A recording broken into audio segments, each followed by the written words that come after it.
Jangan sampai ada kesan gini teman-teman. Kita dulu mungkin pernah mengalami masa-masa yang kelam gitu ya. Atau kalau bahasa ustad-ustad mah atau bahasa fikih jahiliyah. Pernah mengalami masa-masa jahiliyah, banyak dosa, jauh dari Allah, ninggalin sholat kayak gitu-gitu. Hampir semua dosa-dosa besar itu kita pernah ngelakuin. Pas udah hijrah kita ngomong gini, ada untungnya juga sih Ustadz, saya dulu pernah nakal. Kalau enggak saya jadi enggak kayak gini sekarang.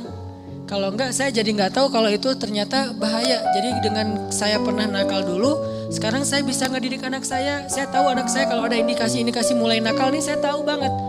Karena saya dulu pernah kayak gitu. Enggak ada untungnya teman-teman. Yang harus kita syukuri bukan kita pernah nakal. Yang harus kita syukuri, kita pernah nakal tapi Allah masih kasih kita kesempatan. Itu yang kita syukuri, kesempatan tuh. Sampai akhirnya kita bisa berhijrah, Allah kasih hidayah, itu yang kita syukuri. Alam yajidaka yatiman fa'awa wa wajadaka dhallan dhal. Kenapa dhal itu kayak panjang bacanya? Karena sesat jauh gitu kan ya. Kita pernah tersesat jauh.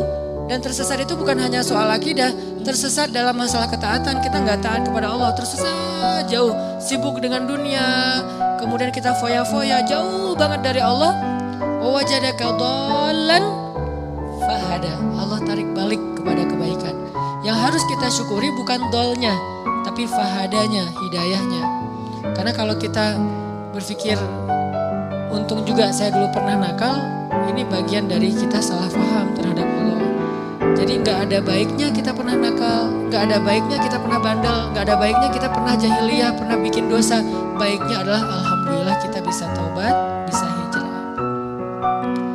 Dan kalau kita dengar cerita orang-orang yang misahin masa lalunya, jangan takjub kepada dianya, tapi kita takjub kepada Allahnya. Ya Allah baik banget ya, dia udah sejauh itu Allah gak ilfil sama dia. Dia udah sejahat itu Allah gak ninggalin dia. Dia udah sezolim itu sama Allah, mencurangi hak-hak Allah.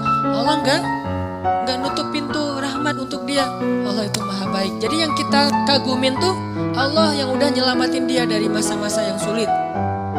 Bukan justru dia, oh hebatnya lo bisa bikin dosa terus taubat. Enggak, bukan dia yang hebat, Allah yang hebat. Karena betapa banyak orang yang Allah biarkan baro'atun dan matinya dalam keadaan su'ul khatimah. Dan Allah pasti punya alasan yang kita gak mengerti. Yang jelas gak mungkin Allah menzalimi hambanya. Jadi teman-teman, ada orang ketika dikasih nikmat, ketika dikasih kemudahan, ketika dikasih kelapangan rezeki, kadang-kadang dia jadi merasa bahwa oh berarti tidak ada yang perlu diperbaiki dari kehidupan saya. Tidak ada yang perlu diperbaiki dari amal-amal saya. Gak ada yang perlu diperbaiki dari ibadah saya. Karena gak ada masalah dalam hidup saya. Seolah-olah dia baru mau memperbaiki diri kalau ada masalah. Bukankah jauh dari Allah itu masalah paling besar? Musibah paling besar dalam hidup kita itu kalau kita jauh dari Allah. Harusnya kita telat salat subuh juga, itu udah sedih tuh. Bukan hari ini telat salat subuh atau gak salat subuh sampai dijamak dengan duha. Tapi hari ini gak ada masalah. Gak ada kerugian, gak ada musibah, gak ada kecelakaan, gak ada masalah dengan pasangan.